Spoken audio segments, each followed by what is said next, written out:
Salut Stan! Salut Mathieu.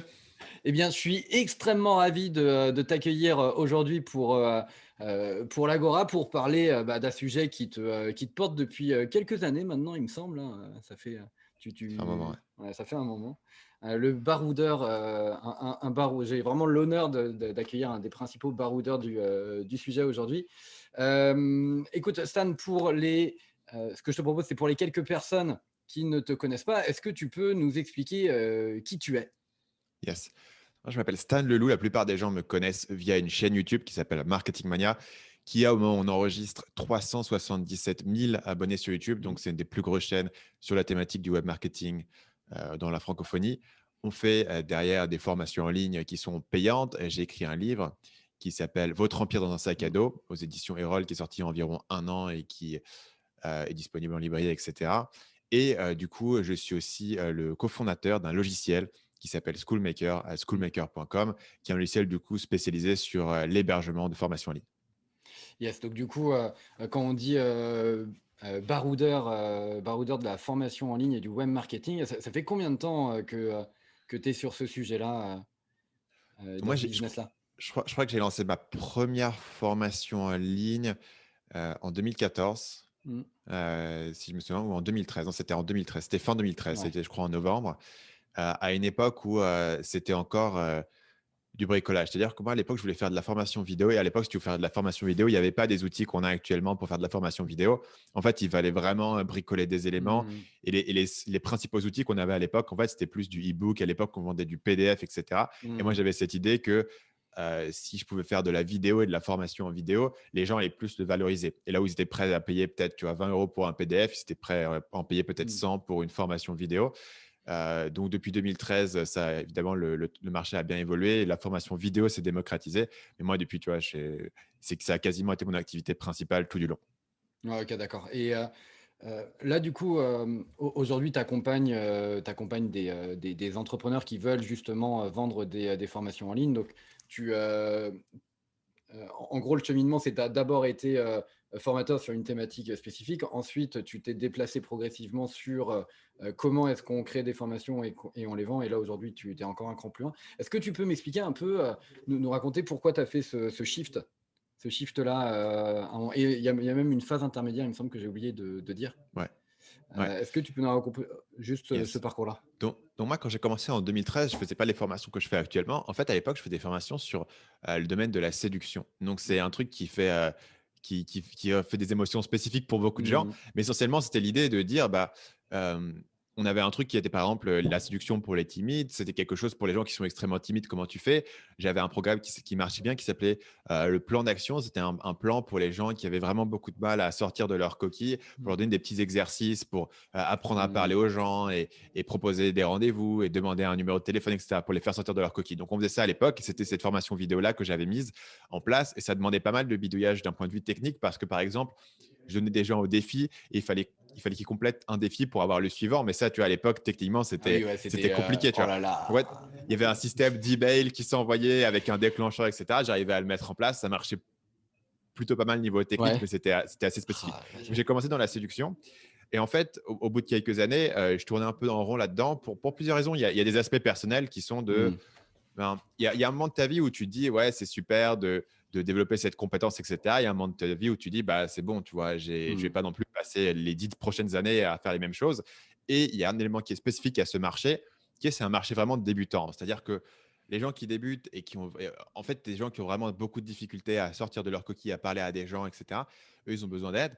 Hmm. Et une fois que les gens se débrouillent et qu'ils sont capables d'aller à une Ouais, soirée, d'accord, d'avoir ouais. une conversation et de demander un numéro et d'avoir un rendez-vous, et finalement, ils n'ont plus besoin de toi une fois, tu vois, qui se Hmm. débrouillent. Et donc, en fait, tu tournes assez rapidement en rond. Et moi, je ne voulais Ouais. pas rester toute ma vie bloqué dans ce truc parce que j'essayais de faire des trucs un peu plus poussés, notamment des trucs sur les relations, le couple, etc. Et ça ne marchait pas trop parce qu'en fait, le marché était sur les gens qui débutaient. Et dès qu'on voulait faire des produits un peu plus compliqués sur le couple, il n'y avait pas de marché. En tout cas, sur le marché sur lequel moi j'étais, Ouais. c'est-à-dire généralement des hommes assez jeunes. J'avais beaucoup Hmm. d'étudiants qui me suivaient. À l'époque, moi aussi, j'étais jeune. Donc, Hmm. naturellement, je n'avais pas des gens de 45 ans qui me suivaient pour avoir des conseils de couple. Tu vois, j'avais plus des jeunes. Hmm. Donc, en parallèle de ça, moi, j'avais pas mal d'amis dans le milieu. Un de mes amis avait des sites de niche sur un domaine qui n'avait rien à voir. Et en fait, il dit, bah, tiens, Stan, je sais que toi, tu t'intéresses beaucoup au marketing parce que dès l'époque, je me concentrais en fait sur le côté copywriting. En séduction, je faisais pas Mmh. beaucoup de formations. J'avais d'autres personnes qui faisaient des formations et moi, je faisais toute la partie marketing. Donc, j'avais un pote qui m'avait conseillé et grâce à ce pote, en fait, j'ai commencé à faire de la pub Facebook. Et ça, c'était OK. en 2016, je pense, Ouais, 2015, 2016. ouais, c'est On a ça. commencé à faire de la pub Facebook. Donc, la pub Facebook, ce n'était pas tout nouveau, mais c'était relativement sur l'ascendance. Donc, j'ai commencé à faire de la pub Facebook avec un ami et j'ai commencé à faire, moi, des prestations pour d'autres clients. Je me dis, bah, Mmh. tiens, la pub Facebook, ça a l'air intéressant. En fait, ça, c'était mon levier, si tu veux, pour me dire, la pub Facebook, c'est pas un truc de débutant, c'est un truc où tu peux travailler avec des entreprises Mmh. qui sont avancées et il y a une complexité qui est infinie. C'est-à-dire qu'en marketing, ça qui est intéressant, c'est que les gens qui débutent ont besoin de conseils, mais les gens qui font 10 millions par an ont besoin aussi de conseils pour comprendre comment Mmh. s'étendre à l'international ou tout ce que tu veux. Donc, il y a un élément où tu peux toujours aller aussi profond. Et moi, j'aimais bien aller au fond des choses et donner des trucs qui sont spécifiques et faire des analyses qui sont poussées. Et dans mon marché précédent, je me suis aperçu que les gens ne me suivaient pas là-dessus. Ouais, Et d'accord. sur le marketing, les gens me suivaient. Donc, j'ai commencé Marketing Mania à l'origine. C'était une Mmh. agence de prestation de services de pub Ouais. Facebook que j'ai fait pendant un bon moment. Pendant un bon moment, j'ai tourné principalement sur ce côté-là, agence. Et il y avait quelques demandes que je fasse des formations. Mais je ne Mmh. voulais pas à l'origine faire de la formation dans le marketing. Je me dis c'est un marché avec beaucoup de concurrence et qui n'a pas Ouais. forcément une très bonne réputation. Donc, je ne voulais pas en faire au départ. Je voulais juste faire Mmh. du service. Et il s'est avéré qu'à un moment donné, je me suis dit, si je vais faire une formation de marketing, je ne vais pas faire une formation sur comment devenir riche ou comment monter un Mmh. business à partir de zéro. Je vais faire une formation ultra pointue, ultra compliquée et qui va parler qu'à des gens qui sont Mmh. déjà avancés. Donc, j'ai fait ma formation qui s'appelle Copywriting Mania, donc qui est une Ouais. formation sur le copywriting et la rédaction de pages de vente, qui était à l'époque vraiment une des premières formations de copywriting Ouais. qui devait exister sur le marché francophone. Personne n'en parlait, tu Mmh. vois, parce que tout le monde était sur des trucs genre comment monter un blog et vivre de ton Mmh. blog, etc. Et Ouais, moi, c'est j'étais ça, sur ouais. un truc où, en gros, si tu n'as pas déjà une audience, si tu n'as pas déjà un business qui tourne, le copywriting, ça a moins de sens parce que tu vas écrire des pages de vente, mais pour qui tu Mmh. vois. Et donc, il faut de base avoir un Ouais. business. Et c'est vraiment un élément euh, fait exprès pour me dire je veux uniquement parler à des gens qui sont déjà établis et je veux pas être confondu avec des gens qui vont te dire n'importe qui peut gagner de Mmh. l'argent super facilement, etc., avec une méthode clé en main, etc. Ce qui était encore une fois, aujourd'hui, le marché a un peu maturé, mais Mmh. à l'époque, il y avait quand même un gros biais sur monter ton blog, vivre de ton blog assez Mmh. rapidement, etc., qui était là. Et moi, je voulais pas du tout faire ça. Comme on peut aujourd'hui, tu vas avoir beaucoup de gens qui parlent de dropshipping. Donc, j'ai commencé à faire des formations comme ça. Et la formation Copywriting Mania, elle est sortie, je crois, vers la août, tu vois, 2016. Et c'est à partir de là où Ouais, j'ai c'est ça. commencé la partie formation de Marketing Mania. Tu sais, je le sais parce que, moi, c'est, janvier 2017 où j'ai acheté, la Ouais, deuxième version ouais, et je me rappelle très bien pour la petite anecdote parce que c'était la première fois que je lisais un truc où l'argument était la méthode, enfin le chemin le plus difficile ouais. pour devenir riche et ça m'avait en fait et ça m'a toujours marqué en me disant, Mm, ça m'a tellement capté l'attention et donc du coup, c'est ça quand tu parles de mm, copywriting, en fait, c'est, ouais, c'est le fait de savoir avec les mots, ouais. capter l'attention et puis après on draine l'intérêt jusqu'au passage à l'action. Exactement. Donc là, le titre sur cette page, je m'en souviens, c'était la méthode longue et difficile Oui, pour c'est gagner de ça. l'argent sur Internet ou pour réussir un C'était business en très ligne, un truc comme ça. c'était tellement bien. Ouais. Et en fait, tu vois, là, juste pour tu vois, le côté copywriting, c'était encore une fois l'idée de se dire, moi, j'arrive sur un marché où il y a déjà beaucoup de monde, etc. Mmh. Donc, je ne peux pas juste te répéter ce que les gens te disent. Il faut que je te prenne à contre-pied et prendre le contre-pied externe de c'est rapide et facile, c'est Mmh. dire bah, c'est long et difficile, mais ensuite, je vais t'expliquer quelque chose. Et en fait, ça, c'est un truc qui va résonner auprès des gens qui ont déjà un peu de Mmh. bouteille sur le marché et qui se disent, bah oui, bah là, c'est pas un Ouais. mec qui essaye de m'enfumer et ça correspond à ce que moi, j'imagine. Si tu dis aux gens, c'est rapide et facile, les gens qui essayent depuis 2 ans de réussir et qui Mmh. réussissent pas ou qui se disent bah tiens ça fait 2 ans et je commence à faire de l'argent mais quand Mmh. même c'est pas facile et tu dis ben écoutez non c'est super facile à un moment donné les gens ils te croient pas tu vois alors que Mmh. si tu dis aux gens bah voilà en fait certes vous êtes là vous voyez que c'est compliqué etc moi je vous apprends la méthode qui demande pas mal d'efforts et d'investissement pour développer cette compétence et la raison pour laquelle cette compétence elle est difficile à acquérir c'est parce qu'elle demande beaucoup d'efforts et donc la plupart des gens ne le font pas c'est pour ça que la plupart des gens réussissent pas tout d'un coup, tu vois, c'est un argument qui est Mmh. intéressant, surtout si tu es un challenger sur un marché où en fait, tu es un nobody. Parce qu'à l'époque où j'ai lancé ça, c'était avant YouTube. Moi, j'ai commencé YouTube à la fin de cette année-là. Donc, Ouais. en fait, il y avait peut-être 2000 personnes qui me connaissaient grand maximum. Ouais. Je sais même plus comment j'en suis, venu à te connaître, mais je crois que je t'ai connu parce que j'étais tombé sur, ta mini formation sur la pub Facebook Ouais, et du coup, c'est possible. Ouais. et voilà, j'étais rentré dans le tunnel, bref, mais Ouais. hem, donc du coup, là, c'est toi, tu avais cette, hem, donc du coup, c'est là où tu as commencé à vraiment rentrer dans la formation donc web marketing là, donc du coup, Ouais. avec un objectif maintenant de former non plus des débutants, mais des personnes déjà confirmées. Donc, tu shifts à la fois de marché, mais aussi de personnes que tu accompagnes. Et donc, du coup, à partir de là, tu es parti pour quelques années où tu vas accompagner de plus en plus Ouais. de personnes confirmées. Tu vas aussi revenir, il me semble, sur des débutants aussi, mais avec Ouais. un autre angle. Mm. Euh, et alors, je fais en accéléré pour dire, là, il y a quelques temps, tu as lancé en fait un nouveau produit qui est Schoolmaker. Est-ce que tu peux nous expliquer un peu le sens de, est-ce que tu peux m'expliquer un peu le sens de ta démarche là, à ce moment-là? Mm. Ouais. Euh, donc, si tu veux, la genèse du truc, c'est que moi, quand j'ai lancé des formations en ligne en 2013, tu voulais faire de la formation vidéo, Mmh. il fallait tout construire toi-même. C'est-à-dire, il fallait installer un WordPress avec un plugin d'accès aux membres. Il fallait créer un système de shopping cart qui soit séparé, un système d'emailing qui soit séparé. Il fallait héberger tes vidéos de manière séparée. Il fallait tout construire toi-même Ah, quasiment à la oh main là pour là. pouvoir avoir quelque chose. Et tout était des pièces du puzzle. Tu vois. Ouais. Sur les années, ça s'est amélioré. On avait des outils qui sont arrivés. Des outils comme Podia, comme Mmh. Teachable, comme ClickFunnels, comme Kajabi, qui sont un peu des outils plus ou moins tout en un, mais pour Mmh. faire ces choses-là et pour héberger les vidéos. Et donc, c'est beaucoup mieux. Maintenant, moi, mon constat, c'était que sur Marketing Mania, en fait, ces outils ne me suffisaient pas. Pourquoi? Parce que moi, je voulais vendre des formations sur des sujets assez complexes. Donc, Mmh. je voulais avoir deux éléments qui étaient importants. Je voulais avoir un élément d'accompagnement individuel. Je voulais pouvoir répondre aux questions individuelles des gens. Je voulais que les réponses aux questions, elles ne soient pas dans un groupe Facebook, elles ne soient pas dans Mmh. des emails, elles soient archivées au sein de ma formation, que les gens qui arrivent ensuite puissent facilement les retrouver. Aujourd'hui, je réponds aux questions de tous mes clients en vidéo et je dois avoir au dernier compte 1400, 1500 Ouais. Mmh. réponses individuelles qui sont indexées dans mon catalogue de formation. Et donc ça, c'était un élément qui était important. Tu as l'accompagnement individuel sur chaque personne, pouvoir répondre à 100% des questions qui me sont posées. Tu vois, on appelle les gens pour voir comment ils se débrouillent, etc. Donc, on a un suivi assez profond. Et on a tout un système de communauté avec un forum où les gens peuvent interagir. On matche les gens dans des groupes de travail, c'est-à-dire que si tu rentres dans une formation, Mmh. on te dit est-ce que tu veux faire un groupe de travail? On te matche avec 5 autres personnes avec qui tu vas faire un appel hebdomadaire pour partager tes progrès. Donc, tu vois, tout ça, c'est des éléments d'accompagnement. Ce que ça permet de faire, c'est d'aider les gens à avoir plus de résultats, à mieux intégrer des concepts Mmh. qui sont compliqués, parce que simplement une série de vidéos pour intégrer des concepts qui sont Mmh. compliqués, ben, ça ne suffisait pas. Et c'était aussi une manière pour moi d'avoir des produits à plus forte valeur ajoutée, de pouvoir vendre plus cher. Et au fil du temps, j'ai augmenté mon panier moyen. Pas forcément mes prix, en fait.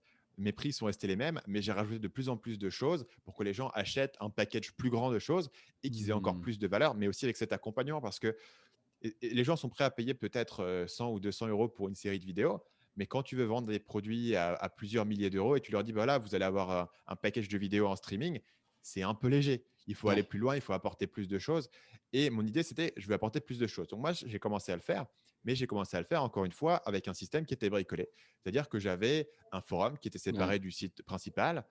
Je voulais pas faire de groupe Facebook parce que c'est encore pire. Tu vois, Mmh. tu dis aux gens, voilà, vous allez acheter ma formation plusieurs centaines d'euros. Voici un accès au groupe Facebook. Tu vois, c'est pas les gens, ils n'ont pas envie de payer pour avoir un accès à un groupe Facebook. Il faut que ce soit Ouais. quelque chose de plus qualitatif et aussi de mieux intégrer avec le reste. Parce qu'un groupe Facebook, par exemple, Mmh. va retrouver la question qui a été posée il y a 3 mois dans les Ouais, c'est archives. Tu ça, vois, ouais. c'est pas fait Mmh. pour ça. Alors que moi, ce que je voulais, c'était vraiment pouvoir archiver les choses. Et je voulais pouvoir avoir cet aspect d'accompagnement, de communauté, que tout soit bien intégré de manière harmonisée. Mais dans mon système que je faisais, moi, je ne suis pas développeur. Dans l'équipe, tu vois, on n'a pas tout refait. Mais on a quelque chose qui fonctionnait avec beaucoup de travail manuel toutes les semaines pour maintenir les choses, pour Mmh. archiver, pour trier. Tout n'était pas parfaitement bien intégré, mais ça marchait, tu vois, avec des bouts de ficelle, mais ça marchait. Le problème, c'est que si on voulait aller au-delà, on était heurté à des difficultés d'un point de vue technique. Et donc, j'ai commencé à parler autour de moi aux entrepreneurs que je connais, qui sont à ces échelles avec plusieurs milliers de clients, tu vois, des gens qui font 1 million et plus de chiffre d'affaires par an. Et je dis, mais vous faites quoi? Comment est-ce que vous faites? C'est quoi votre outil de prédilection? Et en fait, tu découvres que pour la plupart des gens, ils ont fait quelque chose de custom en fait. Donc, ils vont Ouais. prendre un développeur et ils vont développer un système qui est custom pour pouvoir faire exactement tout ce qu'ils veulent dans une plateforme. Donc, moi, je me suis dit, bah, tiens, il va falloir qu'on se dirige dans cette direction si on veut continuer à améliorer notre expérience client et à pouvoir gérer de plus en plus de clients. Simplement que tout soit bien fluide et que tout soit un peu premium. Tu vois, on voulait avoir ce Mmh. feeling où tu rentres dans le truc et tout est bien fait, tout est bien pensé, tout est au bon endroit.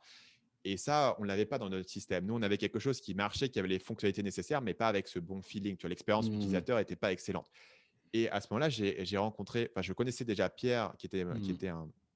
qui est mon cofondateur, qui était un des élèves de la formation depuis longtemps. Donc, on se connaissait, on discutait. Moi, je suivais son travail. Mais lui, à ce moment-là, il avait lancé sa propre formation qui est une formation pour les développeurs qui veulent passer en freelance. Et il s'avère que lui, il avait du coup fait le même constat que moi. Il voulait accompagner les gens, pas seulement avec des vidéos, mais avec un accompagnement, mais avec tout un système de suivi, avec des étapes, etc. Et du coup, il avait été forcé de développer son truc custom spécifiquement pour sa formation. Mais évidemment, tu vois, tu fais ce constat-là. La plupart des gens n'ont ni l'envie, ni le budget, ni le temps de développer quelque chose de custom pour pouvoir faire cet Ouais, accompagnement. Donc, ils sont soit sur des solutions beaucoup plus simples, traditionnelles du marché avec juste l'hébergement vidéo, soit ils sont coincés sur un truc hybride avec un serveur Discord ou un groupe Facebook. Donc, je me suis du coup associé avec Pierre. Je dis, voilà, toi, tu as un besoin, tu l'as découvert, tu as fait une solution. Moi, j'ai ce même besoin. Ce que tu as fait pour ton propre besoin en quelques semaines, c'est déjà mieux que ce que moi j'ai depuis des mmh, années et qui, chaque année, mmh, tu vois, rajoute des éléments, mais de ouais, plus en plus Frankenstein, tu vois, ça ne s'améliore pas. Est-ce qu'on ne peut pas ouais, faire un c'est truc ça. ensemble où on va faire le produit qui est en Mmh, fait similaire à ces produits qui existent sur le marché, mais qui intègre ces possibilités d'accompagnement, de suivi de communauté, parce qu'on pense que pour les gens qui veulent vendre des formations un peu plus qualitatives, un peu plus ouais, chères, un peu plus up market, tu vois, un peu plus haut de gamme, eh ben, il y a ce besoin d'avoir tout ça, parce que moi, je mmh, l'ai vécu, et beaucoup de gens que je connais l'ont vécu, c'est simplement que généralement, ils développent mmh, leur propre solution en interne. Ce qui, encore une d'accord. fois, c'est intimidant, tu vois. T'imagines, tu vas recruter Mmh. un développeur pendant 6 mois pour faire ta plateforme, ça a un coût significatif, etc. Tout le monde ne va pas le faire. Même pour moi, tu vois, c'est assez intimidant quand tu n'es pas technique de pouvoir recruter un développeur, etc. pour le faire. Et donc du coup, là, c'est, si on prend autant de temps pour, un peu contextualiser le propos, c'est parce qu'il y a plusieurs choses, en fait, qui sont intéressantes et qui peuvent être, repris pour quelqu'un qui, du coup, aujourd'hui, tu vois, a un business qui tourne, mais qui, Mm. par exemple, souhaite pouvoir, proposer maintenant un produit plus de formation en ligne, Ouais. tu vois? Il y a déjà de la matière, c'est déjà quelqu'un qui fait de la formation un peu poussée, mais qui Mm. souhaite, hop, basculer sur du en ligne. Euh, du coup, il y a vraiment toi, tu as vraiment mené une réflexion très puissante autour de l'expérience client. Donc, il n'y a pas juste le Ouais. contenu qui est Mm. évidemment une brique essentielle, mais quand tu fais de la formation sur un sujet depuis longtemps, tu maîtrises Ouais. quelque part ta thématique et tu sais comment le structurer. Mais après, c'est comment est-ce que tu fais vivre une expérience client euh, vraiment efficace Mm. Heu, quand tu n'as pas justement ce côté interactif en direct où tu peux faire du Ouais. feedback immédiat, individualiser la formation et cetera. Quelles sont en fait les questions que tu dois te poser pour, Mm. ou la démarche que tu dois suivre pour imaginer la meilleure expérience client? Ouais. Et je pense que le constat, tu vois, il est assez simple dans l'idée de te dire, les gens sont vachement plus prêts à payer pour une formation en présentiel qu'une formation en Mmh. ligne, en tout Mmh. cas, toutes choses étant égales. Et Ouais. la raison, c'est parce que les gens intuitent que la formation en ligne, telle qu'elle est conçue habituellement, Ouais. manque en fait des éléments, des ingrédients. Donc, tu vois, moi, l'argument que je me dis, c'est quel est l'ingrédient qui manque? Est-ce que c'est le contact physique? Pour moi, pas vraiment, parce que tu touches pas vraiment ton formateur. Tu vois, c'est pas comme s'il y avait Mmh. besoin d'un contact physique. Ce qui est important, c'est la sensation de faire partie d'un groupe. Donc, c'est les autres gens qui sont avec toi autour de la salle.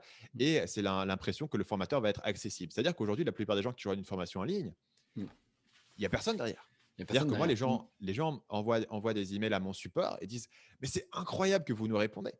Parce que même pour les gens qui payent des formations en ligne, il n'y a personne derrière où il y a un support qui est pas du tout qualifié pour répondre à leurs questions. Tu vois, ils ne peuvent pas avoir accès aux formateurs, etc. Et ça, c'est la norme. Donc, comment est-ce que tu montres que c'est différent? Tu peux dire, OK, bah, chez nous, c'est différent. Ou alors, tu peux le montrer. Et moi, ce que j'aime bien, c'est essayer de le montrer en ayant des éléments. Moi, je peux dire, par exemple, dans la formation, chaque semaine, chaque mercredi, vous me posez toutes vos questions et moi, je vous réponds en vidéo à vos questions et je peux mettre un extrait d'une petite vidéo où je réponds à la question de la personne et on Mmh. voit, il y a la slide, il y a la question, il y a ma réponse. Et ensuite, vous pouvez avoir une archive de toutes les questions et je peux leur montrer. Tu vois. Plutôt que de dire, vous pouvez m'envoyer un email, je vous promets, je vous répondrai, où les gens ne savent jamais exactement, tu vois, ils ne peuvent pas se représenter. Ils peuvent savoir ce que c'est de lever la main, etc. Ils ne peuvent pas se représenter ce que c'est Ah oui, d'envoyer oui, un d'accord, ouais. email et d'être sûr. Tu vois Mmh. ce que je veux dire? Et Ouais, moi, ce ouais, que je leur d'accord, dis, ouais. c'est voilà à quoi ça va ressembler. C'est une promesse que je vous fais, Mmh. c'est concret. Donc, c'est pas juste, je vous dis pas, je vais répondre à vos questions. Je vous dis Mmh. chaque mercredi, je vous réponds à vos questions en vidéo, etc. Donc, ça, il y a plein de manières de le faire. Tu peux dire Ouais, ouais. chaque jeudi à 11 h, je suis en live, vous venez, vous posez vos questions et vous discutez, Mmh. etc. Tout ça, il y a plein de manières de le faire. Mais je pense que c'est important que les gens sachent que tu vas être là et que tu leur montres à quoi Mmh. ça va ressembler parce que sinon, ils n'arrivent pas à se représenter. Il faut qu'ils puissent visualiser de tiens, si j'ai une question, je pourrais poser, la personne sera vraiment Mmh. là, disponible. Donc, Voilà, par exemple, tu vois, les gens sont parfois sceptiques de dire, mais tu réponds vraiment à toutes les questions, comment tu fais, Mmh. tu dois bien faire une sélection. Et on leur fait vraiment, non, regardez, on prend toutes les questions et on répond à toutes Mmh. les questions une fois par semaine. Ça, c'est un élément. Un autre élément, par exemple, c'est tout le côté communauté. Donc, au niveau du côté communauté, nous, on a commencé avec, au départ, un groupe Facebook comme tout le monde, qu'on a rapidement remplacé par un forum. Mais on s'est aperçu que une des choses que les gens veulent dans une communauté, c'est de pouvoir avoir un retour sur leurs idées ou sur leurs projets ou pouvoir poser des questions. Parfois, les gens ont une question qui n'est pas une question purement technique, mais par exemple, ils se Mmh. disent bah, qu'est-ce que vous pensez de ma page de vente ou est-ce que vous avez des bonnes ressources sur telle ou telle chose qu'ils n'ont pas forcément envie de poser uniquement à moi, mais ils ont envie de poser au groupe et à la communauté. Donc là, ils peuvent partager dans la communauté et avoir des réponses. Mais il y a un autre élément que les gens veulent d'une communauté et il y a un autre élément que les gens tirent d'une formation en présentiel et c'est la pression sociale. C'est dès que tu as des gens autour de toi Mmh. qui te forcent à avancer parce que tu es dans une salle, tu es là, tu ne peux pas procrastiner, tu peux pas en faire autre chose, tu es là et tu es posé. Et ça, c'est un élément qui est important. Et tout d'un coup, quand les gens sont chez eux, bah, ils perdent cet élément. Nous, ce qu'on a trouvé pour remplacer ça, c'est de faire ce système dont j'avais parlé précédemment de groupe de travail, où Mmh. on match les gens en groupe. Ce que ça fait, c'est que tout d'un coup, tu es dans un groupe de travail avec 5 personnes, Mmh. tu n'es plus une personne anonyme de la formation. Tu es un individu parmi ces 5 personnes. Et dans une semaine, tu vas nous dire, bah, tiens, dans une semaine, moi, je vais mettre en ligne mon site et créer ma première page de vente. Et si dans une semaine, tu ne l'as pas fait, les gens vont dire, bah, tiens, qu'est-ce que tu as fait? Si la semaine suivante, tu ne l'as toujours pas fait, à un moment donné, les gens vont se dire, bah, Mmh. tiens, Mathieu, tu fais rien, quoi. Je ne sais pas si on va te garder dans le groupe. Et finalement, ça ne va même pas arriver parce que tu te dis, bah non, là, dans 3 jours, j'ai mon mastermind avec les personnes de mon groupe. J'ai pas avancé. Il va falloir que je me bouge pour pouvoir Mmh. avancer, pour pouvoir avoir des résultats à leur montrer parce que j'ai pas envie d'être la seule personne qui traîne. Et plus ton groupe est positif et plus ton groupe a une dynamique, plus toi, tu as envie de montrer que tu avances et de faire des choses. Surtout pour des gens qui sont la plupart de mes clients, qui sont seuls dans leur projet. Ils n'ont pas forcément d'associés ou d'employés, etc., qui travaillent avec eux. Donc finalement, ça leur apporte beaucoup. Ça, c'est encore un élément que je pourrais dire sur la page de vente. Tenez, dans ma formation, vous allez être super soutenu, etc. Mais ça ne veut rien dire. Les gens ne savent pas comment se Mmh. représenter. Moi, je leur dis, chaque semaine, vous allez faire un meeting avec 5 autres personnes qui sont au même niveau que vous, qui partagent vos objectifs, et vous allez discuter avec eux et vous allez partager vos progrès. C'est comme ça que vous allez être sûr d'avancer. Donc, ce que j'essaie de comprendre, c'est de décortiquer tous les éléments qui fonctionnent bien dans une formation en présentiel, comprendre les avantages et les inconvénients et voir quels sont les avantages que moi, je peux récupérer. Et je pense que la plupart de ces avantages, en termes de pression sociale, en termes de questions-réponses, je peux les récupérer, plus les avantages historiques de la formation en ligne, qui sont le fait de pouvoir suivre en asynchrone, le fait de pouvoir Mmh. facilement revoir plus tard ce que tu as vu, le fait de pouvoir étaler les choses sur plus de temps. Il y a plein d'avantages de la formation en ligne, mais j'essaye de comprendre qu'est-ce que la formation en ligne ne fait pas bien et que moi, je peux apporter parce que mes concurrents, en fait, ne le font pas. Donc, tout d'un coup, j'ai un élément de différenciation Mmh. et j'ai un élément de dire, voilà, vous pouvez aller faire mon concurrent et vous allez avoir des vidéos. Moi, j'ai des vidéos, elles sont meilleures peut-être ou peut-être pas, mais vous ne pouvez pas le savoir avant d'avoir Mmh. regardé ou avant d'avoir suivi mon contenu gratuit, etc. Mais vous allez avoir ces éléments de promesses qui sont extrêmement concrets, qui sont pas, c'est pas vague de dire vous allez avoir de l'accompagnement. C'est de dire vous allez avoir de l'accompagnement exactement de cette manière, voilà comment il est Mmh. structuré, voilà à quel moment il va arriver. Et donc les gens savent ce qu'ils vont avoir et ils ont plus ce doute. Donc, est-ce qu'il y aura toujours des gens qui préféreront l'accompagnement en présentiel? Peut-être. Mais du coup, j'ai vraiment un niveau de concurrence qui est intéressant. Et bien sûr, avec un niveau de scalabilité qui est énorme. Parce que mine de Ouais, c'est rien, ça. ben, tous les cours qui sont délivrés, ils sont quand même délivrés par vidéo. Donc, même Mmh. s'il faut refaire l'accompagnement, il faut refaire que l'accompagnement. Et 99% du boulot a été fait en amont dans les vidéos. Et bien sûr, la communauté elle-même porte une partie Mmh. de la valeur qui est faite entre les gens eux-mêmes. Mmh. Et c'est un élément qui s'avantage au fil du temps. C'est-à-dire que ma communauté que je construis maintenant depuis plusieurs années sur mon forum, ben, un concurrent qui demain se dit tiens, il me faut une communauté, il n'aura pas tout de suite sa communauté parce que moi j'ai une communauté avec des gens que j'ai formés il y a plusieurs années, comme toi, qui ont évolué au fil du temps, qui ont avancé, Mmh. qui maintenant font des choses exceptionnelles de leur côté. Et du coup, bah, ces gens-là, si je montais demain un forum, je ne les aurais pas. Tu vois. Donc, c'est aussi un Mmh. moyen comme ça pour moi de construire une dynamique au sein du produit, un effet de réseau qui va s'augmenter au fil du temps et qui, chaque année, rend mon produit plus attractif, même si je n'ai pas refait de vidéo. Mmh. Simplement parce que l'accompagnement est plus grand, la communauté est plus grande, il y a plus de questions dans les archives, etc. Mmh. Et donc du coup, en fait pour, enfin c'est un ce qui est intéressant dans le propos, c'est qu'il y a vraiment une posture entrepreneuriale derrière la conception en fait de ce produit-là. C'est-à-dire qu'au départ, toi tu pars en fait avec un bon, je sais qu'à l'époque tu avais, une idée entrepreneuriale, en tête. Tu voulais créer, heu, un produit scalable et tout pour pouvoir, monter un business et en vivre. Ce qui parfois, du point de vue de certains formateurs indépendants, n'est pas forcément l'optique Ouais. dans laquelle ils sont. Mais en tout cas, quand tu pars effectivement sur l'idée de vendre de la formation en ligne, bah forcément, tu as cette idée de pouvoir vendre un produit sans avoir à chaque fois Mmh. à te retaper la production. Ce qui a fait du coup que ça, surtout là avec le confinement, machin et tout, où vraiment, on s'est rendu compte, il y a de plus en plus de personnes qui se rendent compte que: «Ah ouais, tiens, on peut en fait effectivement apprendre en ligne et le e-learning, c'est plus un grand mot et cetera». Mmh. Du coup, ce qui fait qu'il y a une offre beaucoup plus dense sur le marché sur, toutes les thématiques. Donc du coup, maintenant, être formateur en fait et avoir un propos ne suffit plus. Il faut réfléchir le produit, formation en ligne comme tel, de façon à ce qu'il se positionne dans le marché, et donc du coup, soit tu es bas de gamme et dans ce cas-là, bah, tu vas être juste sur de la formation vidéo, mais tu peux aller Mmh. vraiment sur des prix très, très, très, très bas. Enfin, voilà, tu es vraiment sur du bas de gamme et c'est difficile maintenant de bien marger. Soit, eh bien, tu réfléchis, comme tu dis, up to market, donc tu vas, Mmh. chercher une expérience client plus globale et donc du coup, là, toutes les pistes que tu as menées, bah, c'est ce qu'on doit réfléchir, pour vraiment créer la bonne expérience. Et je me permets du coup de rebasculer sur un peu le point de départ quand tu veux commencer à créer une formation en ligne. Donc, partons du principe que on s'adresse à des personnes qui ont déjà de la matière, déjà un contenu, une Mmh. expérience, qui ont une certaine pédagogie. En gros, ils pourraient faire une formation en Ouais. présentiel, ils ont déjà le Mmh. contenu. Qu'est-ce que tu dois quelles sont les étapes? Alors, avant, putain, j'ai plein de questions. Quelles sont les premières erreurs en fait à ne pas faire? Tu vois, quand tu veux te Bah, lancer sur la création d'une formation en ligne. ouais. Pour moi, l'erreur numéro un à éviter, que moi j'ai clairement commise quand j'ai débuté, c'est de te dire: «Je vais faire la formation du siècle. Je vais aller, dans ma chambre pendant 6 mois et je vais faire une formation, à la fin, je vais sortir et je vais la vendre». Ça ne fonctionne pas, ou en tout cas, ça ne fonctionne Est-ce pas qu'on peut bien. faire le petit bruit tu sais, le miroir qui se brise? Ouais, Le mi parce Ouais, ça que fonctionne pas. mais là, c'est tentant, hein, c'est tentant. Mmh. Comme toute chose, hein, tu as envie d'aller dans ton truc, le faire. Une fois que c'est parfait, tu le lances. Ça ne fonctionne pas pour plusieurs raisons. C'est-à-dire que tu vas faire 6 mois, de création de ta formation, tu vas sortir pour la présenter au monde. Qui va l'acheter? Tu n'as pas posé de base marketing, tu as pas d'audience, tu as Mmh. pas travaillé les choses, personne l'attend, et cetera. Donc maintenant, ça fait 6 mois que tu as commencé ton projet et tu pars de zéro pour trouver des clients.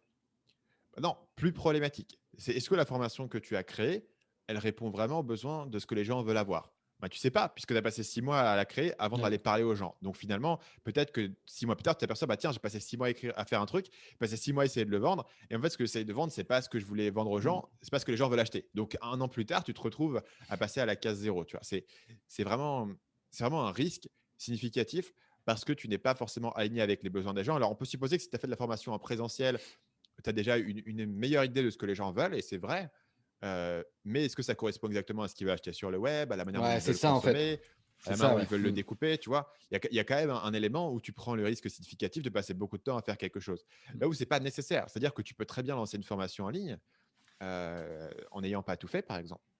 Mmh. Donc moi, une méthode que j'aime bien, c'est ce que j'appelle le lancement inversé. Donc si tu imagines le lancement de base, c'est, heu, je passe 6 mois à créer Mmh. une formation. Ensuite, étape 2, je lance ma formation. Je m'aperçois que personne ne l'achète parce que personne ne me connaît. Mmh. Étape 3, il faut que j'aille trouver du trafic et une audience et faire la promotion de ma Mmh. formation. Là, ce serait l'étape, disons, la méthode un peu classique de le faire, peut-être un peu naïve, mais pour les gens qui n'ont pas l'habitude du business en ligne, c'est ce que les gens font. C'est ce que moi j'ai Mmh. fait au départ. Sans succès, hein, au départ, parce que ça Mmh. ça m'a pris, tu vois, la première formation que j'ai essayé de faire ne marchait pas pour cette raison. Mmh. Donc, le lancement inversé, c'est de le faire dans l'autre sens. C'est-à-dire, à un moment donné, il va falloir que j'aille trouver cette audience. Et Mmh. en un sens, trouver cette audience, c'est la partie la plus difficile. Parce que créer la formation, tu sais que tu pourras le faire puisque tu as déjà les Ouais. compétences, déjà la Mmh. matière, etc. Donc, si tu as différentes étapes dans ton processus, tu veux commencer par celle qui est la plus difficile, la plus incertaine, pour commencer par valider ça. Mmh. C'est un peu comme si tu veux faire une fusée, tu commences pas par faire la peinture, un truc que tu sais que tu sauras faire, comment peindre ta fusée, tu vois. Tu commences par dire, bah, est-ce qu'on a trouvé la solution pour faire les réacteurs qui vont Ouais. échapper l'atmosphère, parce que sinon ça sert à rien. Tu vois, c'est un petit peu ça. Donc, tu veux commencer par l'aspect sur lequel tout dépend. C'est-à-dire que si ça ne marche pas, rien d'autre ne marchera. Ouais. Donc, tu commences par créer ton audience. Et ce que ça fait en créant ton audience, c'est que tu vas commencer à faire ton contenu où tu veux, tu vois, que ce soit sur LinkedIn ou sur YouTube ou Mmh. sur un blog ou sur une newsletter. Mais tu commences par dire qu'est-ce qui intéresse les gens, qu'est-ce que je leur propose et comment je vais générer du trafic. Et une fois que tu sais que tu peux générer du trafic, et moi, le benchmark que j'aime bien donner aux gens, c'est une fois que tu as pu générer 1000 abonnés sur ta liste email. Mmh.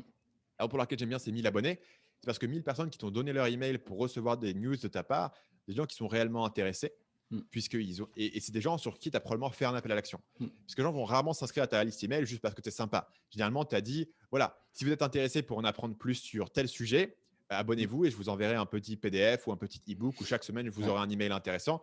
Donc, tu as une idée de ce que les gens veulent et tu as démontré une capacité de les convaincre par un appel à l'action. Maintenant que tu as ces gens et tu as cette petite audience et tu as démontré que tu étais capable de trouver un peu de monde qui était intéressé par ce que tu racontais, et ça, tu as pu le faire assez rapidement puisque tu t'es pas encombré à passer 6 mois à créer un produit. Tu as commencé en jour 1 et à y Mmh. aller au contact des gens. Tu as compris ce qui les intéresse, tu as compris le type de sujet qui fonctionne, etc. Ça, tu vas t'en servir pour faire une page de vente. Donc, tu vas faire une page de vente et tu vas dire voilà, moi j'ai une idée de formation et voilà ce qu'il va y avoir dedans et voilà le sommaire et voilà ce que vous allez apprendre et voilà Mmh. tout ce que vous allez avoir. Mais attention, cette formation, elle n'est pas encore totalement élaborée. Ce que je voudrais faire, c'est vous la proposer aujourd'hui. Et si ça vous intéresse, vous pouvez l'acheter avec un tarif réduit et en Mmh. plus avec encore plus d'accompagnement et de coaching parce que Mmh. je suis en train d'apprendre encore sur le marché et sur la formation que Mmh. je veux faire. Mais en échange, voilà, vous allez avoir tout cet accompagnement supplémentaire, ce prix réduit. Et ce que je vous demande simplement, c'est de me donner du feedback au fur et à mesure et d'être un petit peu patient quand je crée la formation. Et ensuite, vous aurez un module par semaine pendant X semaines, etc. Donc, chaque semaine, tu vas créer la formation.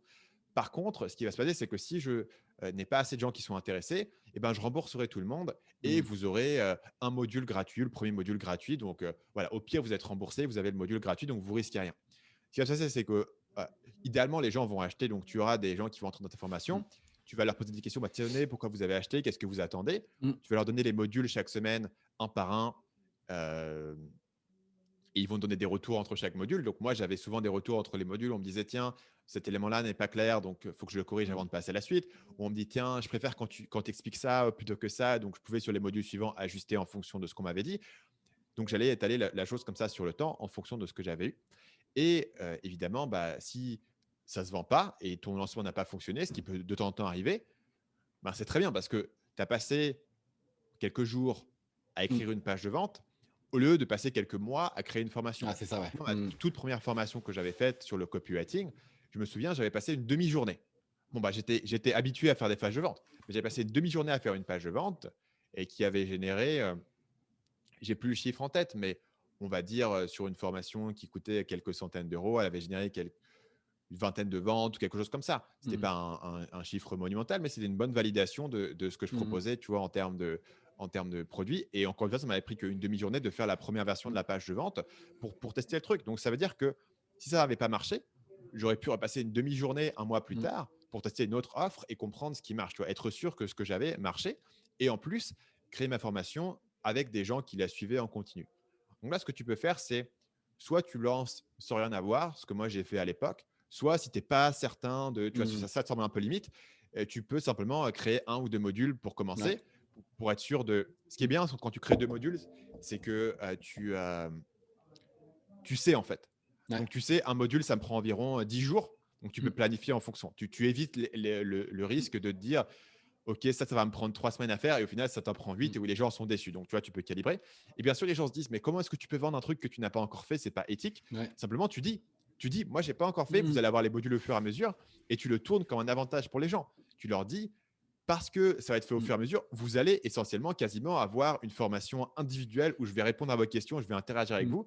Et moi, les premières personnes qui ont suivi à les premières versions de mes formations, comme le copywriting ou la formation Le Déclic, c'était mes correspondants. C'est-à-dire que chaque semaine, Ouais. on s'envoyait un email de 4 pages où ils me disaient tout ce qu'ils faisaient et moi, je leur donnais tout ce qu'il fallait faire, etc. Donc, ils avaient un coaching individuel Mmh. pour le prix d'une formation en ligne à Mmh. 500 euros. Et donc, du coup, j'y passais beaucoup de temps. Mais ça permettait d'optimiser toute ma Mmh. formation. Donc, eux, ils étaient gagnants. Moi, je comprenais tout ce qui était bien et pas bien dans la formation et tout ce qu'il fallait que j'ajoute et tout ce que les gens ne comprenaient pas. Et finalement, bien sûr, je pouvais passer beaucoup de temps à faire une formation en ayant la certitude qu'elle allait se vendre, puisque je savais que si Mmh. c'était vendu une fois, elle se vendrait plusieurs fois. Donc ça, c'est vraiment, tu vois, la méthodologie que moi, je conseille aux gens à adapter en termes de niveau de confort. Mais à partir du moment où tu es transparent sur le fait que tu vas créer la formation avec les gens, c'est aussi une manière de dire que Mmh. quand tu fais une formation en présentiel, la formation n'a pas encore été Ouais. faite. Tu sais ce que tu vas dire, tu as du matériel, mais la formation, elle va être faite avec les gens en face d'eux. Là, tu peux dire, c'est un peu la même chose, mais on va le faire sur 12 semaines et vous aurez un module par Mm. semaine.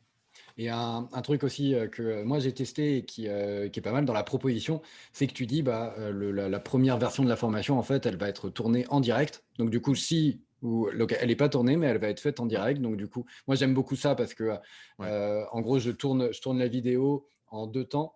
Enfin, je fais la séance en deux temps. Une première séance où je dis aux gens, bon, bah, j'apporte la théorie, j'apporte la matière, et puis mm, ensuite il y a une session questions-réponses. Donc du coup, ouais, tu mm, individualises à mort, et euh, quand après tu extrais la vidéo, bah, tu la coupes en deux et ça te fait en fait deux vidéos pour le prix d'une. Et du coup, ouais. c'est une autre, enfin, c'était juste C'est parfait, ouais. voilà, Ouais, pour aller. c'est une super idée. Tu fais ça en direct, voilà. Bah, du coup, plus personne se pose la question de pourquoi est-ce que tu n'as pas encore enregistré. Donc, c'est Ouais, très c'est ça. clair. Je dis, voilà, je vais faire un certain nombre de sessions. Si vous êtes Mm. intéressé, inscrivez-vous. Si j'ai pas assez d'inscrits, je rembourserai tout le Bah, monde du et vous coup, aurez une voilà, c'est session ça. Mm. gratuite. Donc, comme ça, ils ont un petit bonus.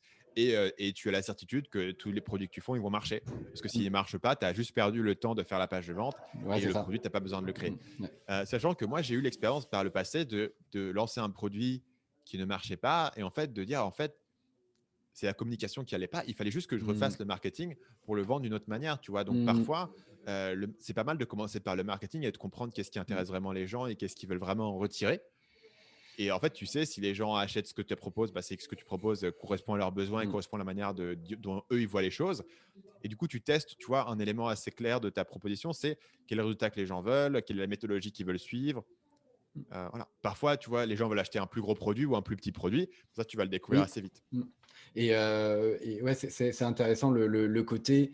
euh, Bah, c'est toujours en te confrontant en fait au marché, aux personnes, que tu comprends mieux quels peuvent être, bah, de un, leurs vrais besoins, Mm. et de deux, quelles peuvent être les attentes vis-à-vis de ce nouveau produit. Enfin, parce que tu vois, je pense par exemple à une thématique comme le management, où vraiment très très historiquement, c'est de la formation en présentiel, parce que tu fais du jeu de Mm. rôle, parce que tu fais Ouais. parce que tu parles de thématiques, euh, de thématiques très personnelles et tout, et donc il y a un peu du co-développement, etc. Donc historiquement, il y a beaucoup Ouais. de choses sur le management qui se font en présentiel, et donc, euh, mais par contre, quand tu creuses les attentes et les besoins des personnes, en fait, tu te rends compte qu'il y a tout un socle d'outils qui, sur des formations en présentiel, eh bien, sont dispatchés un peu sans une vraie interaction, parce que c'est juste tu vois, tu déroules, voilà comment ça se passe. Tu vois, l'entretien individuel annuel, bah, voilà comment voilà le script, voilà les étapes, etc. Et donc, du coup, en gros, je te dis ça parce que du coup, on a creusé ça avec un, Mm. avec un client, qu'il y a effectivement toute une partie où les personnes n'attendent pas forcément ça d'une formation en présentiel. Donc, tu as un peu le côté aussi, tu peux découvrir ces trucs un peu inverses quand tu vas te Mm. confronter au marché, de te dire, bah, OK, qu'est-ce que vous attendez d'une formation en ligne, mais aussi qu'est-ce qui est en trop dans les formations que vous suivez en présentiel, qu'est-ce que Ouais. vous n'aimez pas dans les solutions que vous Mm. avez en fait aujourd'hui, et qui du coup pourrait être un avantage pour du en ligne. Et ça, tu peux pas l'avoir tant que tu n'es pas Ouais. allé confronté au marché. Ouais. C'est pour ça, du coup, tu vois, qu'il y a vraiment ce risque de passer Ouais, beaucoup de temps à créer la formation. Parce qu'en fait, tout ça, tu ne peux pas l'apprendre, en fait. ouais, Tu ne peux pas l'apprendre par toi-même. Ce n'est pas un truc que tu peux avoir via tes recherches.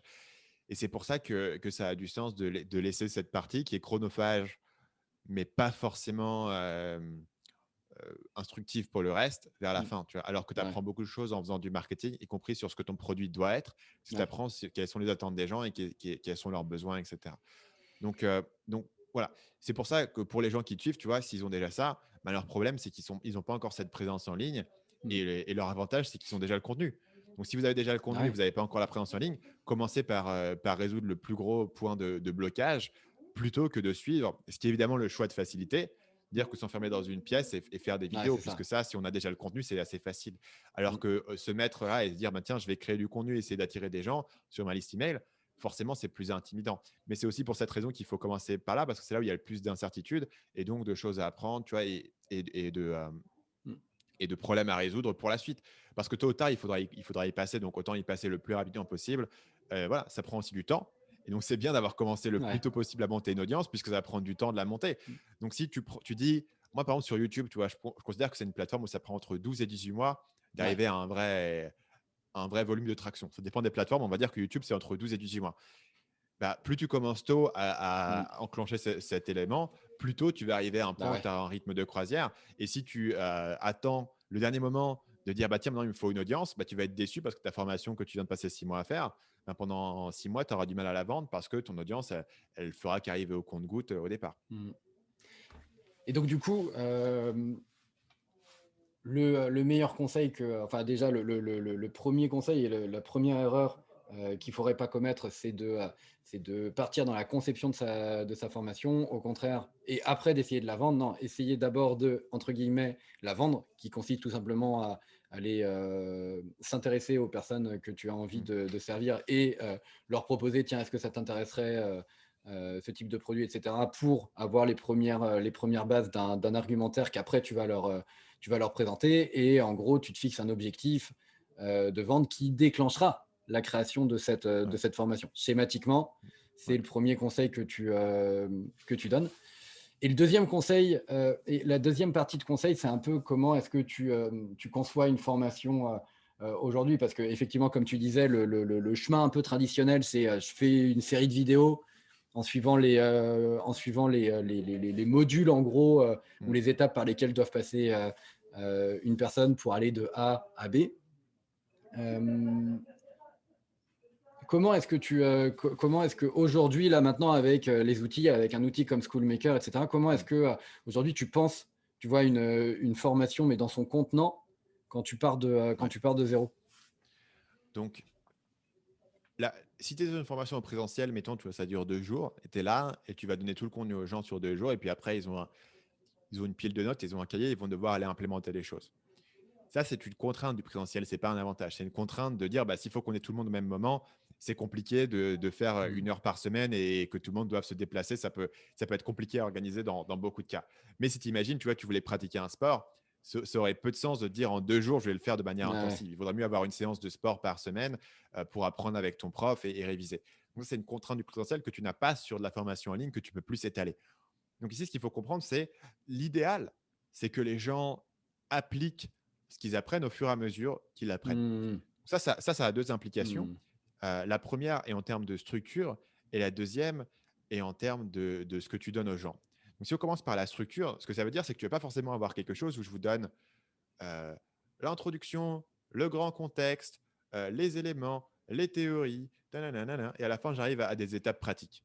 Ça, j'ai Mm. essayé, ça ne fonctionne pas. Pourquoi? Parce que les gens sont là, ils sont perdus, ils sont noyés, ils se disent mais qu'est-ce que je fais avec ce que tu me donnes? Et c'est uniquement à la Ouais. fin qu'ils vont comprendre quelle est la mise en application. Ça, c'est une erreur que moi j'ai fait par le passé dans mes formations.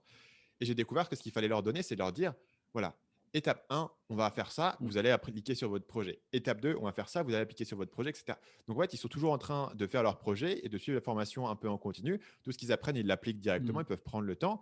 Si ça leur prend 2 semaines de faire le module 3 en l'appliquant sur leur truc, bah, ils prennent 2 semaines et puis voilà. Pourquoi est-ce Mm. que je vais leur donner le module 4 si eux, ils n'ont même pas encore appliqué le module 3? Tu vois, ils peuvent le laisser pour plus Mm. tard et arriver quand ils en ont besoin. Donc, c'est plus apprendre quelque chose quand tu en as besoin et quand tu le mets en application concrètement dans ton projet. Ils peuvent bien sûr suivre la formation dans le désordre s'ils veulent ou aller voir un bonus qui les intéresse Mm. particulièrement, etc. Tu vois, mais grosso modo, moi, je pars du principe que ce n'est pas une formation qu'ils vont suivre et ensuite ils vont devoir se rappeler et implémenter les choses. C'est quelque chose qu'ils vont suivre au fil du temps. Donc, ça, c'est vraiment la structure. Et parfois, il y a des éléments que tu veux mettre plus tôt parce que si tu as trop d'éléments de concept et de théorie au départ, ouais, tu t'aperçois que ben, pendant les 3 premières semaines, les gens, ils n'ont rien à faire parce que je leur Mm. donne que des concepts et des théories qu'ils ne peuvent pas appliquer. D'un coup, je vois si je ne peux pas remixer les choses, donner concept, concept, concept, concept, concept, application. J'essaye chaque semaine, vous allez avoir un grand concept et son Ouais. application. Un grand concept, tu vois. Et c'est une Mm. manière peut-être moins, c'est pas une dissertation en 3 étapes, tu vois, c'est une manière plus atomique de présenter Mm. les éléments par petits morceaux qui sont chacun quasiment indépendants et quasiment individuels, mais ça va permettre aux gens de mieux appliquer chaque élément. Voilà, c'est pas comme tu prendrais dans un livre, tu vois, ou dans un livre, tu serais beaucoup plus didactique, académique dans ta Mm. présentation, dans ton déroulement. Ici, tu peux dire, bah voilà, pourquoi est-ce qu'il y a un élément conceptuel ici et ensuite un autre élément conceptuel là, et pourquoi est-ce que tout n'est pas ensemble, etc., par catégorie? Parce que la priorité, c'est que les gens puissent le suivre au fur et à mesure. Donc, par exemple, s'il y a des concepts qui sont importants dans l'absolu à savoir, ce n'est pas forcément important pour commencer. Donc, au Mm. départ, je donne uniquement le concept pour commencer, je donne le minimum de concepts pour que tu puisses avoir la première étape et je vais t'introduire les concepts uniquement au moment où tu en as besoin dans ta mise en application. Donc, par exemple, tu vois, dans une formation que je fais sur le marketing, il serait tentant pour moi de dire on va commencer par les grands principes de la persuasion. Mmh. Alors, le principe numéro 1 de la persuasion, etc. Le truc, c'est que tu n'as pas besoin de tous les principes de la persuasion pour commencer. Au départ, j'ai Mmh. peut-être besoin uniquement de te parler de te positionnement. Et quand on va créer ton site et ta page de capture, là, tu auras besoin des Ouais. principes de persuasion, mais tu auras déjà construit un bon socle. Tu vois, donc c'est une manière différente de réfléchir Mmh. au contenu et à la manière dont tu présentes les choses. Le deuxième élément qui peut être différent à ce niveau-là et que nous, on a vraiment implémenté dans Schoolmaker, ça c'est une nouveauté qu'on a eu dans Schoolmaker, c'est que moi, je me dis, ben, dans chaque vidéo, il faut que je donne des étapes aux gens à faire. Ouais. Le truc, c'est que tu donnes Des actions à des faire. étapes aux gens dans la vidéo, tu donnes des actions, voilà, faites ces 4 actions, etc. Il y a deux types de personnes. Il y a les personnes qui sont extrêmement consciencieuses et qui prennent des notes et qui font vidéo 4, il y a trois trucs. Et il y a les personnes qui regardent la vidéo et qui disent, ah tiens, c'était cool, je vais passer à la vidéo suivante. Et en fait, ils regardent 3-4 vidéos et ils se disent, mais en fait, c'était quoi le truc qu'il m'avait dit de faire avant? Et en fait, où Ouais. est-ce que c'est marqué? Et on s'est dit, nous, et du coup, ils sont un peu perdus, ils se disent qu'est-ce qu'il faut que je fasse ensuite, c'est quoi mon étape, etc. Nous, maintenant, dans Schoolmaker, on a un système où en bas de chaque vidéo, tu as une liste d'étapes à cocher, Mmh. à faire. Donc, l'étape numéro 1, télécharge le PDF. Étape numéro 2, remplis le PDF à la page 32. Étape numéro 3, fais cet exercice, etc. Donc, les étapes, ça peut être soit, tu vois, juste faire une certaine action et cocher, soit répondre à un certain questionnaire, ou par exemple, je te dis, bah voilà, écris ta proposition de valeur. Et ensuite, une fois que tu l'as fait, tu cliques, tu peux passer à la suite tant que tu n'as pas fait ta proposition de valeur. Tu vois, donc, tu peux avoir tout un tas d'étapes que tu as. Donc, ça, moi, je le faisais avant par des documents qui pouvaient télécharger, un cahier de suivi, etc. C'est vrai que le système d'étapes directement intégré est plus simple. Mais grosso modo, tu vois, l'idée fondamentale pour les gens, c'est de se dire, euh, ben, pour les gens qui n'ont pas pris des notes ou pour les gens qui ont regardé plusieurs vidéos d'affilée, donc là, il n'y a aucune ambiguïté puisque tu sais exactement Ouais. quelle est la dernière vidéo où tu as une action non faite et tu peux dire dans l'ordre des actions dans lesquelles il faut les faire. Et donc, tu sais exactement, bah, si tu es bloqué quelque part et tu ne sais pas quoi faire, c'est probablement parce que précédemment, tu n'as pas fait l'étape. Et puisque les étapes se mettent les unes à la suite des autres et te permettent d'avancer. Et donc, ça, c'est aussi une manière de communiquer aux gens. Ceci n'est pas une formation où vous êtes juste censé regarder. Donc, par exemple, nous, sur une mise en page Schoolmaker, bah, il y a la vidéo, mais une vidéo, c'est une vidéo. Et ensuite, il y a une liste d'étapes. Mais en fait, quand tu es sur la page, la liste d'étapes, elle prend les 3 quarts de la page, tu vois, naturellement, Mmh. juste en termes de place. Donc, tu te dis, ben, je ne vais pas sauter les 3 quarts de la page et passer à la suite. Et en plus, pour passer à la suite, il faut que je scrolle et que je défile toutes Mmh. les étapes. Donc, à un moment donné, je les vois. Donc, ça permet aussi, c'est une manière de communiquer via la mise en page aux gens. C'est important de faire ces étapes-là avant de passer à la suite, parce que sinon, bah, vous allez les accumuler, vous allez être un petit peu perdu. Et puis finalement, vous n'allez pas vraiment avoir de résultats. Donc, c'est une manière de communiquer. Parce que même si tu dis aux gens, attendez, c'est important de faire les exercices avant de passer à la suite au départ, tout le monde ne va pas les faire. Et puis finalement, Ouais. toi et moi, on est dans la même situation, tu vois. Quand tu lis un bouquin et qu'il te dit faites un exercice sur un bout de papier, tu sors jamais un bout de papier pour le faire, en fait. Ah ouais, Parce que non. tu es en train de lire ton bouquin, tu es là, tu n'es pas dans Mmh. cette dynamique. Alors que si tu lisais le bouquin et tout d'un coup, il y avait tout un exercice qui était là dans le bouquin que tu pouvais détacher et remplir, Ouais, c'est tu ça, vois, ouais. Mmh. ce serait une dynamique différente parce qu'on te le met plus dans la figure. Et là, c'est juste un élément, tu vois, de psychologie humaine qui est, euh, si tu me dis, ça serait bien que tu fasses un truc, je vais peut-être pas le faire, mais si tu me le mets vraiment en face et que c'est une Mmh. évidence et que j'ai l'impression C'est ça. Mmh. d'être un hooligan si je le fais pas, tout d'un coup, je vais le faire. Eh ben, écoute, Stan, on va conclure ici sur sur cette dernière belle image du hooligan. Si les gens peuvent rester avec cette image du Stan hooligan, eh ben, écoute, moi je dis pourquoi pas. Du coup, pour conclure, alors, où est-ce qu'on peut envoyer les gens qui veulent en savoir plus Mm. sur toi et sur Schoolmaker? Où est-ce qu'on peut les envoyer? Donc, les gens qui ne me connaissent pas et qui veulent en savoir plus, ils peuvent aller sur YouTube. Ça s'appelle Marketing Mania. C'est la chaîne YouTube et peuvent découvrir plein de choses intéressantes. Les gens qui sont intéressés plus spécifiquement par la méthodologie de mise en place de formation en ligne, ils peuvent aller sur schoolmaker.com/ le chiffre 30, 30. Mhm. Et là-dessus, ce qu'on va mettre, c'est qu'on va mettre en place une petite formation sur 30 jours sur comment est-ce qu'une personne qui a déjà des compétences et des connaissances à partager peut en 30 jours créer sa première formation.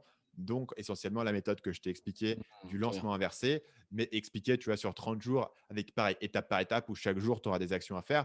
Ça, au moment où on enregistre, c'est pas encore fini. Au moment où tu vas diffuser, je pense que ça ne sera pas encore directement en ligne et je pense que ça arrivera un peu plus tard, mais on aura directement sur la page un lien pour Au rentrer son moins se email. Et préinscrire. exactement, pour se préinscrire. Et quand ça sortira, voilà, ça sera disponible. Et ça sera, je pense, intéressant pour les gens qui se demandent quelle est la méthodologie. Nous, on a un truc qui est bien affiné parce qu'on en lance pas mal des formations en ligne très régulièrement. Et donc, du coup, on a appris comment roder un petit peu cette machine. Et bien sûr, il y aura des éléments de prise en main sur l'outil pour les gens qui ne sont pas familiers avec ce type d'outil. Donc, ça permettra aussi d'aider les gens à apprivoiser un outil pour la mise en ligne de la formation, ce qui peut être intimidant, mais ce qui est fondamentalement pas très compliqué. Eh bien, écoute, je trouve que c'est une excellente conclusion. Merci infiniment pour le temps que tu nous as accordé, Stan. Merci beaucoup. Je te Merci souhaite à toi, Mathieu. C'était un plaisir. plaisir de partager. Bonne fin de journée. Salut.